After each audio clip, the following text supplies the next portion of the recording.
What's up, everybody? Welcome in to another edition, the Week 9 edition of Bets and Ball Games with Edwards and Greeson here on Southeastern 16, sponsored by MyPerfectFranchise.net and BetOnline. And basketball fans, it's that time of the year again. The NBA is back from opening tip-off to buzzer beaters. BetOnline has you covered with the biggest odds, biggest promotions, and live in-game betting on all your favorite teams. This season, every game matters. BetOnline has every stat, matchup breakdown, and live odds to bet on in-game. And it's not just the NBA. BetOnline has odds on everything from football, MLB playoffs, NHL, to political props. Head to the website today to get in on the action with America's most trusted site for online wagering. BetOnline.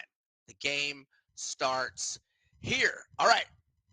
We are recording here on Thursday, creeping up close to 3 o'clock Eastern. And Jay Greeson is in Chattanooga, and he joins us now. What's going on, my man? Not much. Happy to be in the Casa de la Greeson. You mentioned something that BetOnline, who we love our partnership with, have you ever made a political bet? Yes, and I think it might. This might be the first time, but I actually made it. Probably, I'm gonna guess. In and I say I made it because it hasn't cashed or not cashed yet. It's going to be a loser, but it led to some other bets. So during COVID, I want to say around October of 2020, I figured out that this Ron DeSantis cat really knows what he's doing. This guy knows what he's doing, and I put 20 on him at 30-1 odds to win 600 to be the next president. Well, at one point, about a year and a half, maybe it was more than a year and a half, maybe 2 years ago, he was the favorite. Right. And so once that became the case, I began to hedge because I only had 20 at risk to win 600. So I did hedges where I had the Democratic Party to win. I actually have tickets on Trump at plus 400 to win. And then I had just the Republican Party to win. So I've got all kind of hedges where I profit regardless, but I profit the most if Trump wins. And Well, at last look, he was the the minus 180 favorite, but that was maybe all right. yesterday. So come But election night, are you going to crack open some Budweisers and treat it like a Saturday football game? well, I think with the way I hedged it, and also took the Democratic Party, the way I hedged it, I'm not gonna make a ton. I will make more than $100 if Trump wins. Maybe even like 200. I'd have to go look. I haven't added all the Fair L's. enough, and Yeah. and we know that the editors that be who look at our ramblings on a weekly basis do not like us to discuss politics. I Sure. just was interested in the betting angle of it. Yeah. Yeah. So at last look, it was Trump minus 180. That was either yesterday or the day before, and Kamala was like plus 135. Um, and after last night, those odds on Trump might have gotten more expensive. But anyway, let's get to football, the good, bad, and ugly from week 8. And I'll start with the good, and that was the Georgia Bulldogs. And great pick by you on Georgia. And I know I was kind of starting to backtrack as the line went up, but I had grabbed a little Texas at buying the hook to -3 last week, and I was kind of, as the line was going up, I was starting to think I'd made a mistake, and I indeed had. And I did come back with a little bit of Georgia +5, but I mean, I still lost a little bit for the game, but it was small change. But and looking during the game, I was saying this, like, Georgia was such an easy pick. That was such an easy pick. Money line. Did you have money line, by the way? I did have money line. I had money line in Georgia on the road. I got them at plus 170 because the number got to like 5.5. Yeah. I had money line in Knoxville, and I had a good weekend last week. Good. So, but my good, not my picks. My good was Josh Heupel. Josh Heupel has grabbed. We all you're a Florida grad. I'm an Auburn grad. We look around and want our guys to be a football program with a leader who gives us belief every Saturday. Josh Heupel has done that amid the abyss that has been a decade plus of Tennessee stinkitude. 2 decades. Well, I mean, yeah, getting closer to. I mean, it's been what 2004 was their last trip to the SEC title game. I want to say 07, but Maybe, I could be wrong. maybe, could have been, but still, it's been a while where, and Josh Heupel now has not made it an upset to beat Florida or to beat Alabama, especially at home. And he did it in back-to-back weeks when Nico played bad, and they Yeah. didn't. They didn't really play good. So that's even a more impressive statement that your star quarterback did not play very well, and as a team you damn sure didn't play very good against Florida, and yet you still beat Alabama. That shows how far he's brought them. And remember, when he took over, all their best players kicked rocks. Eric Gray, Yeah. Wanda Morris, toe to Alabama, and yeah, and just back to Georgia for a second. I mean, not only did they dominate, but they also overcame 3 interceptions from Carson Beck and no touchdowns. And Carson Beck has cost himself a whole lot of money this year. he damn sure has. And a lot of people that backed him for the Heisman as well, which I did not do this year. I did at 25-1 in 2023. But yeah, I mean, you got your quarterback struggling and then the refs seemingly helping the other team, and yet you still get it done and dominating. I mean, you take away the pick 6 deal, yeah, that's a 30-7 pimp slap. So that's my good. My bad, it's Alabama, and the turnovers, and just like I said, Tennessee did not even play that good.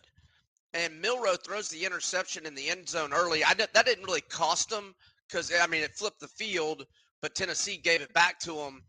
But man, that game it appeared to be Alabama's game, until as we got somewhat deep into the third quarter, then things started to change. But I mean, Alabama, I thought should have opened that thing up early and cruised to victory, but it obviously didn't go that way. There are so many bads in the SEC right now. I mean, think about teams in the league playing at home like Oklahoma, who got boat raced by South Carolina, like Kentucky, who got shoved to the woodshed by Florida. I mean, there are a whole lot of bads out there, but I'll give you this one. What happened at Missouri, and I know Auburn stinks, but have you ever heard a story about Brady Cook leaving the field, going to the hospital, getting cleared? Have you ever been to the hospital? I've been to the hospital multiple times. I used to be a guy who fancied himself as a fighter, late night getting drunk in Auburn. I've been to the hospital multiple times. And Brady Cook leaves in the second quarter, comes back after going to the hospital and reportedly getting cleared. And now he's doubtful to play Alabama. Holy buckets, man. That kid may have his spleen outside of his skin. He may be walking around with like a bag that he's got like organs. We're just talking about a shot to his ankle, right? Yeah, or good knows what. Well, whatever the potion was, it damn sure worked because he sparked a 15-0 comeback in the fourth quarter. I'm better. I know. Sorry. I'm better. I know you are. I'm My better. bad. I hope you bought the half point to 4, though, and at least pushed. Oh, wait, you got a better line early in the week, didn't you? You No, still I won. took Auburn at 5.5 Oh, yeah, you on won. Tuesday. Okay. Yeah, You're just I was. you're Yeah. you're bitter for your outright fandom. Shut your pal hole. Okay. All right. My ugly is Oklahoma's offense. I mean, in fairness, you're missing your 5 best receivers. That's not going to be easy for anybody. But man, at this point, they've been missing their 5 receivers for a month. Somebody else has got to play better. And Michael Hawkins, 2 interceptions in the first quarter. He took the hook. And South Carolina with 2, not 1, but 2 defensive touchdowns in the first quarter, or actually in the first 5 minutes and 20 seconds. Now that's a good start to a road game. 21-0, 5 minutes and 20 seconds into the game. And I think the first score I saw in that game was 14-0. And then I saw 21-0 like 3 minutes later. And that was a woodshed beating. Oklahoma. Again, I know they're missing their 5 best receivers, but this first year in the SEC is not going well, and you got to think that seed of Brent Venables is starting to warm. And we'll talk about their game this week, obviously here shortly. But the top four of the top 5 are going to be out again, and Deion Burks is questionable again, but he didn't play with a questionable status last week. My ugly. There are too many options, but I will say this. My ugly is anyone outside of the SEC who thinks they can play in the SEC. I like that one. So, I mean, if you think you are Boise State or BYU and you can run this gauntlet, go bleep yourself. Seriously. I Right? mean, because I know my alma mater, and I'll show everybody, I am not shy about anything. But we stink. But we would rule the Big 12. Yeah. So the ugly is anybody who wants some of the SEC. They'll get 5 teams, they'll get 4 teams at least in the playoff. And who in a million years wants to see them? Yeah. No, I agree. I'm with you on that for sure. All right. Before we jump in and do our game to game perusal, let me give you the updated odds at BetOnline to win the SEC championship game. We've got Georgia and Texas as the plus 200 co-favorites, and look at LSU plus 450, A&M plus 600, Vols 900 or 9-1, Alabama 22-1, Ole Miss 33-1, Mizzou 50-1, Florida and Arkansas 250-1, and the rest of the league is at 500 to 1. Okay, Oklahoma at Ole Miss, noon Eastern on ESPN. And right now, we have BetOnline has Ole Miss as a 20-point favorite with a total of 49. And we've got the Sooners plus 790 on the money line. And we have Ole Miss in the first half as a 10.5-point favorite at a minus 120 price, and the total in the first half is 24.5 points. Before I give the floor to Jay, I will rip off a few stats. Oklahoma has dropped back-to-back games in 3 of its last 4, both straight up and against the spread. And as Jay knows, the lone They should have non-loss. lost Auburn. They should have lost. That's what I was getting at. Yeah. Yeah, and Michael Hawkins was given the hook last week. Now Jackson Arnold came in. He had been benched in the Tennessee game. He connected on 18 of 36, 225 yards, 1 touchdown without an interception. So he is back as the starter. And for the season, he has an 8-3 TDI and T ratio. But 4 of those tutty passes were against Temple in the opener. Oklahoma's only been a road dog under Venables once. And sorry, Jay, but it was the aforementioned game against Auburn when they won outright as a 2-point dog. Not only I mentioned the receivers, the top 4 of the top 5 are out. Burks is questionable, and then Gavin Sawchuk, who led the team in rushing yards and rushing touchdowns and yards per carry average last year. He's doubtful, and Lane Kiffin's team has had 2 weeks to prepare. They're 3-1 both straight up and ATS in 4 home games, and as a home favorite under Kiffin, 12-11-1 ATS. Trey Harris and Jeremy James, starting offensive guard, are both questionable. The under is 6-1 overall for Ole Miss after cashing in 6 straight, but this is their lowest total of the season, and the over is 4-3 overall for Oklahoma, and it did hit in their only road assignment. What say you on this one? The only play is Ole Miss. The only play. There are a handful of SEC games I like better than this, but the only play is Ole Miss. They are dancing between quarterbacks, not a recipe for success. They fired their OC. They are now trying to figure out a whole lot of things. And they get to go to Oxford with a desperate Lane Kiffin trying to remind people that he's really good at this. Yeah. Yep. The number dipping below 21 makes me like it even more, honestly. I think this is a ass kicking.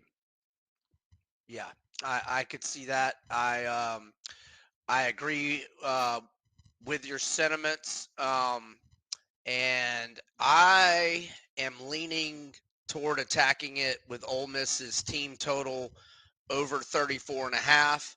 I have not played it, but you actually look at their offense the last 3 games.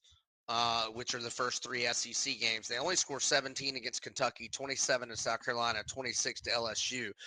But and look, I still respect Oklahoma's defense, but the offense is just not giving them help. But you know what? I don't want to commit to that. I'm not saying I'll play it. I'm saying if I had to play a pick right now, I would probably go Ole Miss over 34.5 on the team total. But let me be clear. Once I looked at those 3 SEC scoring outputs, I kind of had a change of heart on that. And it's not anything I have played. So this is probably a pass. If I had to pick it, I'd go Ole Miss team total over 34.5, but don't feel confident about it.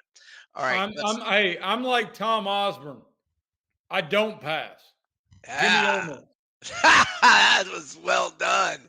Yeah, that's right. Tom Osborne did not like to pass the ball. All right, Arkansas at Mississippi State, SEC Network, 12:45 p.m. Eastern. And Jaquindon Jackson, Arkansas star running back, is doubtful. 592 rushing yards, 10 touchdowns, 5.7 yards per carry average on the season. Okay, so BetOnline has Arkansas.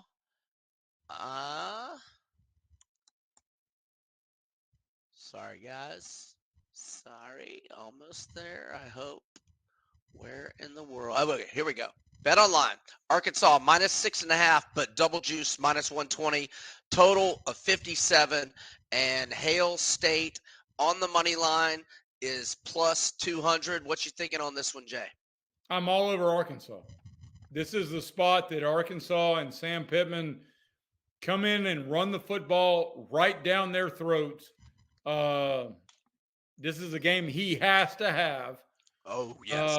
I mean, he's riding the roller coaster of emotion and fan base approval. And that's a scary spot for every football coach. But Arkansas is simply better than Mississippi State. Yeah, that was Period. that was a misleading final on the Arkansas LSU last week. But I mean, Yeah. kudos to LSU though. I mean, but I thought that game was still right there for the taking for Arkansas until that bad fumble by by our guy whose name is escaping me. Well, it Taylon can't Green. be our guy if you I was can't remember his damn name, Brian. I was I about to mean, call him holy Haynes King. shit. I mean, I he's was our about to guy, call him. but you couldn't recognize him if you walked into a club. I was about to call him Haynes King from Georgia Tech. Taylon All right, Green, my great. apologies. All right. He's our guy. Hey, there's Donald Trump Jr. He's a tailback. No, hey, wait. No, that's not who he is. All right, so Jay likes the Razorbacks laying 6 and the hook. I'm just calling me lame, man. I'm pass on this one, but I can share some stats. Arkansas's first road favorite role. Oh God, I thought that was somebody in the background. That was actually you. Hey, I got plenty of plays coming. All right, this is Arkansas's first. I mean, because right now you're kind of dancing outside of every discussion we've had. Jay's got to play. I'm gonna stand over. We've only covered 2 games. Oh, we've only covered 2 and games. You're 0 for 2 on picks. Yeah, you're right. You're right. So this is Arkansas's first road favorite role since losing 29-27 at Mizzou as a 3.5-point favorite in the 2022 regular season finale. So Arkansas is 2-0 against the spread on the road this year. And Mississippi State's lost 6 in a row, but that's not as dire as it suggests. In fact, they've covered 3 straight by 49 combined points, going up against 3 of the top 10 to 12 teams in the country, including at Texas and at Georgia. And this true freshman, Michael Van Buren, he's playing well. 6-2 TDI-NT ratio. The last 2 games, threw for 306 yards at Georgia and 242 at home to Texas A&M. And the over is 4-0 in Mississippi State home games. So there you have that. All right, Missouri. And the over has already hit on Kirby Smart knocking the shit out of the Van Buren kid over 0.5. So yes, I mean, we can go back through history all we want. Yes, Kirby. All right, so Missouri at Alabama. Whoop, buddy. I love this game. Okay, so, oh gosh, are you? Well, I was gonna love Missouri until Nate Noel was out, and now Brady Cook's doubtful. You like Bama at 16.5 or 17? Hell yes, I do. Okay, coming sorry. off that loss at Tennessee. Okay, go ahead. You go ahead. I mean, no, heck yes, I love Bama putting a Wisconsin-like beat down against a backup quarterback. This game, woo! Yes. Love Bama here. Love Bama in this spot. Love Bama in every regard. Love them in the first half, maybe more than I do over the total of the game. This is the ideal spot, the ideal get well spot. So BetOnline has that first half line at 8.5 minus 115 price, total of 27. So, and you know what? Most of the other books have 9.5. So BetOnline is where you can get the best number if you agree with Jay with Bama first half. All right, so Brady Cook's not going to play. Brady Cook, he's lucky to walk again.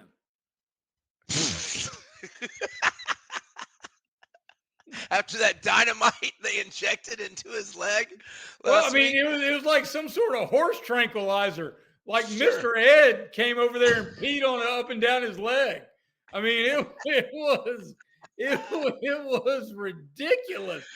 That dude Oh, went man. to the hospital and came back still in uniform. How does that even happen? And now he's MR- doubtful for the next Saturday? Holy buckets.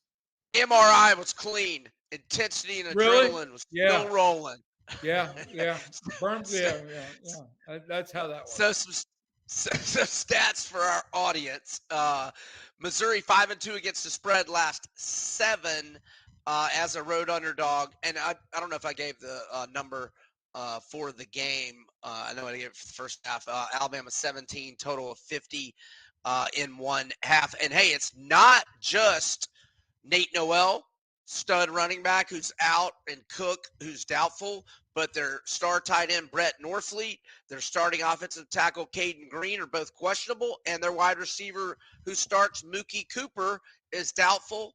12 catches, 235 yards. Norfleet's got 13 catches, 106 yards, and a touchdown. So, in addition to Noel and Cook, who are their two premier offensive weapons outside of Luther Burden, then you've also got one of their better weapons, Mookie Cooper, and it was doubtful, and then Norfleet and Green. So that adds credence to Who has Jay's pick. cost themselves more money, Luther Burton or Carson Beck? Oh, definitely Carson Beck, in my mind. Burton's been a little banged up. I mean, he's got some more season to. He looked healthy last week, didn't you think? Well, his quarterback was missing for a couple of quarters. Hey, Or like, if you're a bona fide wide receiver one, it doesn't matter who's throwing the ball to you. all right, well, we're going to find out. But now, I know you. I get all. I mean, Missouri's banged up, and it is bounce back. You could not pay me to lay 17 points with Alabama right now. That team has got issues. And look, if somehow Cook and Cooper get upgraded from doubtful, and Caden Green and Brett Norfleet are going to play, and it's still 17, it wouldn't be 17. I would be on Missouri, but those guys probably aren't going to play. And so I'm going to piss Jay off even more and say I'm passing again. I'm going to share plenty of Dear plays. Lord, man. I mean, you're a point guard. All you do is pass. I am a point guard. Yeah. You're right. All you do is pass. You are mother bleeping John Stockton. Look, Jalen You might as well Milrose. have gone to Gonzaga. Because Alabama. Gonzaga's got the same football program Florida does for the last 20 years. What? Oh, did he really say that? I did say that. Did he? It's been a rough year for Auburn. I'm gonna let you get away with that one. All Hey, right, I'm pretty bitter. Yeah. Couple of points on the total. Over 5-2 overall for the Tide. 3-1 in their home games. Flip side, under 5-2 overall for Missouri. That's 3:30 p.m. Eastern on ABC. Are you an experienced entrepreneur looking to diversify, or are you an employee that's simply tired of answering to the man? If so, let me tell you about our guy, Andy Ludecke, and his business, myperfectfranchise.net.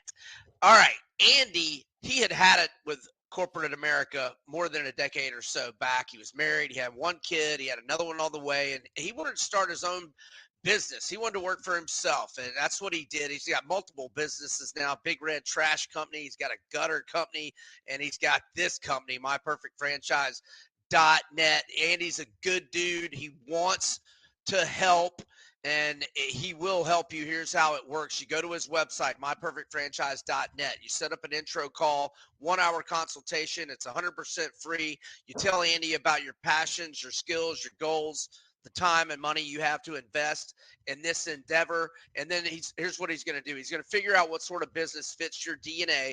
He's going to register with potential franchises. He's going to find the best franchise that suits the vision and corporate culture that you want, and before you know it, you're going to be on your way. Andy's going to have you making greenbacks galore. So what are you waiting for? Reach out to our guy, Andy Ludecke, myperfectfranchise.net. .net, and his phone number is 404-973-9901, myperfectfranchise.net. Okay, now I can't believe this game is on the SEC network. This should be like, it shouldn't be the main event. LSU A&M should be the main event, but this should be a spotlight game. And I'm talking about Texas at Vanderbilt, where BetOnline has the Longhorns favored by 19 with a total of 53. But that's okay. A lot of books are 51.5. But if you like the under, BetOnline is where you want to be. Now, it is 53, which is a 1.5 point advantage for most other books. Now, it does have a minus 125 price to the under, but getting 1.5 extra points. I am not involved with this total, but I am involved with the side. And I know where you're going. You're going to put on. Are you going there with me? I'm going to actually, you know what? When the sponsorship checks cash, I'm going to buy you a Diego Pavia Vanderbilt jersey. And I think, in the grand scheme of things, if you're an SEC fan, you're a Florida fan, I'm an Auburn fan, first and foremost, if you're a grown-ass man, you shouldn't be wearing the jersey of any other man, period. I was about to say, I don't wear jerseys. No, now, you shouldn't be. You should not wear a jersey above the age of 14 unless you are getting it from someone you call coach. And if he hands you a jersey, then you can put it on. And that's fine. But Diego Pavia, holy buckets. He's Houdini in Nashville. He is, so the only play on this, bets in ball games has a few rules. One, the I number know one you rule agree with me on is this you rule. don't go against Diego. We don't go against Diego Pavia. 2, if it's 4th and 1, get your ass behind center and don't be in shotgun. Yes. That's all right. Those are our 2 rules that we're going to build. We're going to build on. Deal? Yes. Yeah. Don't bet against Diego Pavia. Yeah. And 4th and 1, take the snap directly from the center's crotch. And never the twain shall meet. Yes, I concur. Briefly, back to the jersey. I would like a Diego Pavia shirt, not jersey. And the only jersey I've ever wanted was a Steve Spurrier jersey, and I would wear that. And I was walking into the Peach Bowl. It was when Zook got fired and Charlie Strong was our interim. And I still lived in Atlanta. I'm walking into the Peach Bowl, and there was a guy with a Spurrier jersey. And I don't know why or how, but I had a lot of cash in my pocket. Maybe I'd beaten the hell out of the bookie or something. But I had $100 bill, and I go, hey buddy, bro, here's $100 cash if you want to take that jersey off, my man, and give it to me. And he thought about it. He really thought about it. And I was like, come on, bro. I offered another 20, and he wouldn't do it. Damn it. I tried. So, and I know we're going on a tangent here because that's what we do. If you had to wear a jersey for Halloween in the next 7 days, Spurrier 1, Tebow 2, Werfel 3. Is that accurate?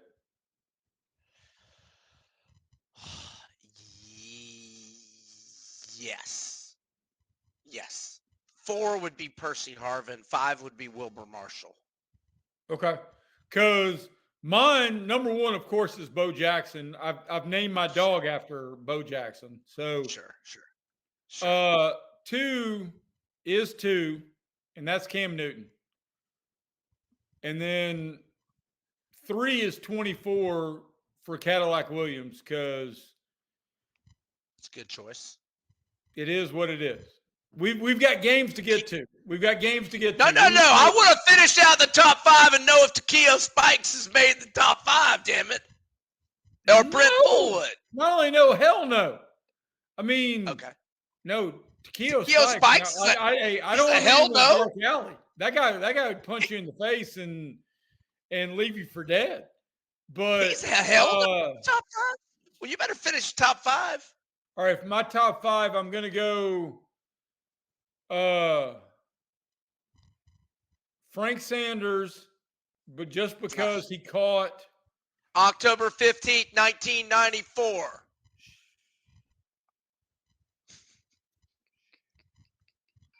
Yes, and I was there, and I was about to get beat up by the entirety of Gainesville. That's probably number 4. And then number 5. Don't say Andre Bruce. Don't say Reggie Slack. Oh. I got a funny story about Reggie Slack, but nah, not today. Not today. We're going too long. Number 5 will be the 7 from Patrick Sullivan from Pat Sullivan. Heisman winner in 1964? 71. I knew that. Damn it. I'm sorry. That was a terrible guess. Okay. All right. Back to Vandy. I'm on Vandy plus 19. I also got a little bit of plus. Well, I got plus 620, but our guys at BetOnline have 640 money line, just a baby play. We're going to win money on the plus 19. And who knows? Maybe Diego will have an outright upset up his sleeve. Now, there are a few injury concerns for Vandy. Some key players are listed as questionable, including running back Cedric Alexander and his backup A.J. Newberry and their stud linebacker Langston Patterson. But he's missed back-to-back games already, and the defense has been pretty good. So maybe they'll get him back. Cornerback Martell Height, edge rusher Miles Capers. And then here's the big one, tight end Eli Stowers, who is Diego's old teammate at New Mexico State, who leads Vandy in receiving, but they're all questionable, so that means they all might play. Let's hope so. Vandy leads the SEC in turnover margin at plus 6. The Longhorns have only played one true road game this year. They won 31-12 at Michigan as a 6.5-point favorite.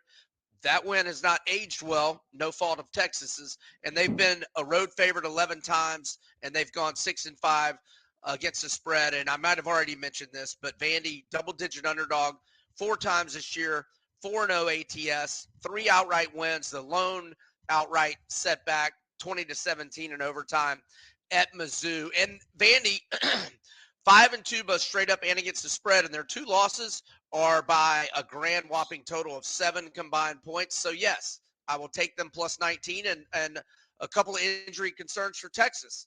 Isaiah Bond, wide receiver, is questionable. He has team highs in receiving yards with 380 and touchdown catches 4. And their starting safety, Andrew Makuba, is doubtful. He's got 25 tackles and a pair of interceptions. So Andy plus 19 for me. All right, 7:30 p.m. Eastern on ABC. LSU, at Texas A&M. 7:30 Eastern kickoff on ABC, and our friends at BetOnline have Texas A&M minus 116 on the money line, and they have Texas A&M. Oh, so have you seen this? We've got line movement. A&M is down to 1 or 1.5 and 1 at BetOnline, and a total of 53.5. And let's see when this movement happens. So it looks like oh wow, this all just happened 20 minutes ago as the number moved from 2.5 down to either 1.5 or 1. And let me go to make sure we don't have any like breaking injury intel as I give Jay the floor on LSU at A&M. Well, if I've got to pick it, I go A&M. I mean, that is one of the legit home field advantages in this league. And I mean, I trust the LSU quarterback more than I trust the A&M quarterback. Me too. I love the LSU freshman running back that they have now Yes. embraced. I Caden mean, Durham. that kid is a dude. Yep. Yep. But I don't trust Brian Kelly. Interesting. Interesting. Yeah. I mean, So, go ahead. Sorry. I mean, if we're talking about a game that has consistently been decided by less than a field goal, give me the home team. And I mean, both of these teams are fighting for a spot in the playoff. Both Yeah. of these teams probably can make a hard argument to be in the playoff, regardless of what happens on Saturday. But no, I'm going A&M here, and especially as long as it's under 3, I'll take the Aggies. Hell, you can get minus 116 on the money line at BetOnline right now, and they are minus 1. A lot of other books are 1 or 1.5. So yeah, that's what we're looking at there. And I'll just mention LSU's only been a road underdog twice on Brian Kelly's watch, 1-1, but straight up ANATS. And I like A&M. Both teams have won 6 in a row.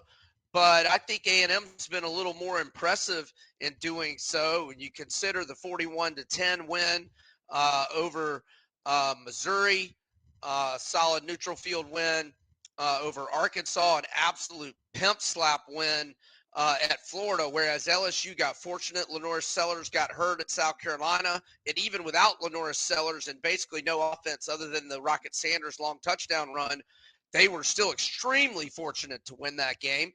And UCLA and Nichols hung around with them for a while, and they never led in the Ole Miss game till the end. But no disrespect, or I'm not meaning that in a negative way to LSU. You found a way to win the ball game against a very, very good football team. So, and then you win handily last week, although I think it was a little bit of a misleading final. So, but anyway, yeah, I like A&M over LSU, and I love this new line movement. All right, we're going to wrap up with Auburn at Kentucky, 7:45 p.m. Eastern on the SEC network. And let's see where we got this game at. All righty, where are you, Auburn and Kentucky? Where are you? I am blind and not seeing this one. Dadgum. Where is this one? Holy moly. Where? Oh, here we go. Finally. Sorry.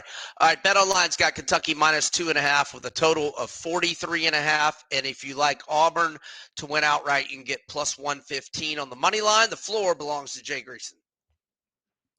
I have been on Auburn every week. Have covered in some spots, have painfully lost in others.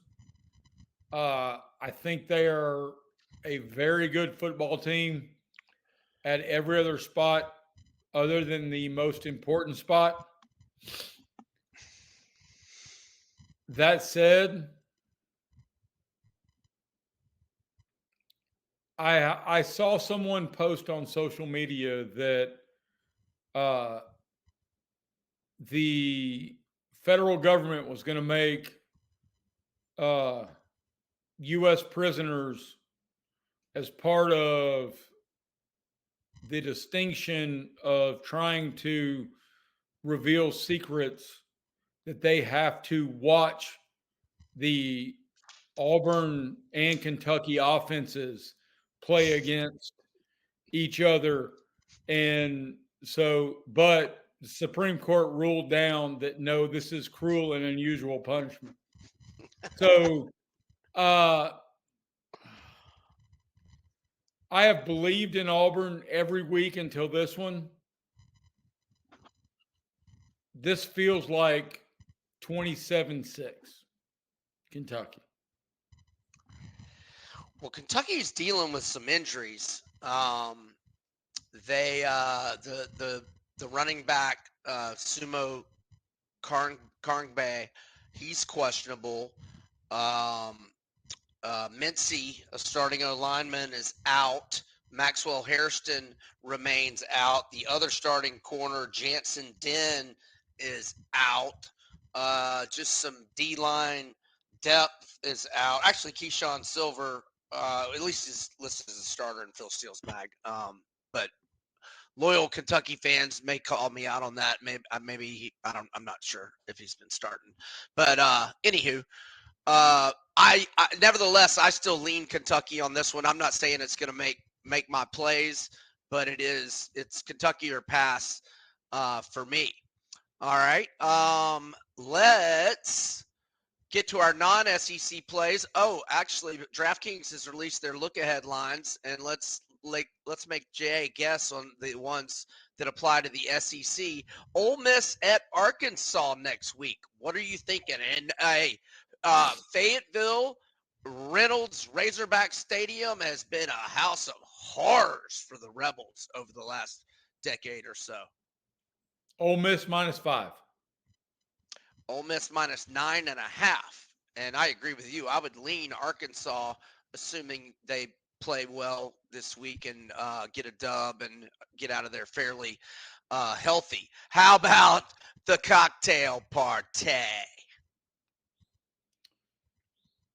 Georgia, Which, by the way, was anywhere from 20.5 to 23 at various books back in the summer. Georgia -23. 17.5. And would you like Georgia at 17.5 there? Hell yeah, I would. Okay. How about A&M at South Carolina with the Gamecocks having 2 weeks to prepare and A&M coming off a tough battle with LSU at night? A&M -6.5. A&M -4. I wish South Carolina would be catching 7 in that game. I might like them. And that is it. We've got Ohio State -4 at Penn State, SMU -6.5 at home to Pitt, and we also have Clemson -10.5 at home to Louisville. And there you have it. All right, let's get to our non-SEC picks for the weekend. And you want me to go first, or would you like to go first? I'll go first because mine is meaningless. I have been on Army since week 1. And thumbs up to you for that. They're off. Yeah. Heartbreak Hotel right there. Okay. That's all? Your turn. Okay. All right. I will go with the Miami Hurricanes team total over 37.5 against F-Stick U. Miami has produced the following scoring outputs in their 7 games: 41, 56, 62, 50, 38, 39, and 52.